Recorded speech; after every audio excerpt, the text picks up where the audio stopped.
There's an old strategy in warfare where the general would pretend like he died or something, and they'd have a fake funeral, and they know that the other side is just going to start celebrating, like party hard and get drunk, let their guard down.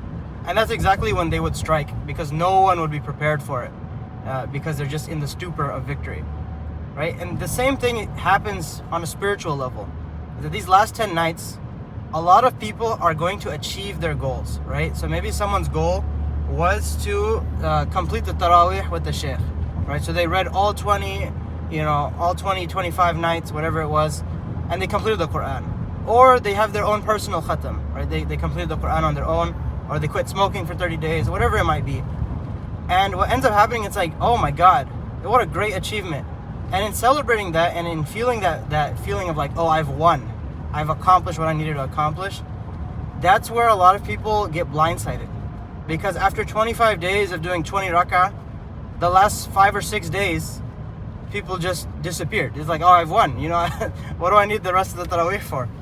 But the idea here is that like, we cannot lose sight of the fact that these goals are a means to an end.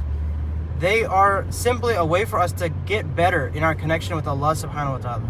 They are not the target in and of themselves, right? And so we can never really associate ourselves with this feeling of victory, even at the moment of death.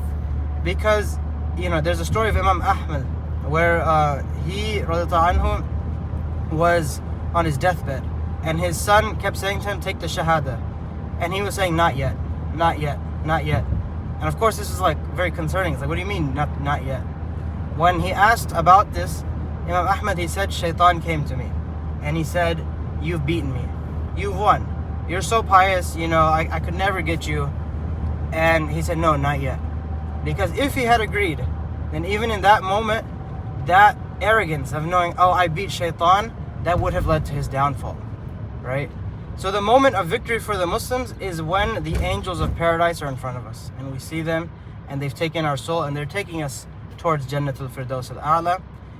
But until then, whenever we complete a goal, we immediately start the next goal. When we finish the Quran, we start back at Fatiha and Baqarah. When we finish the Taraweeh, we start to invigorate a new habit of prayer.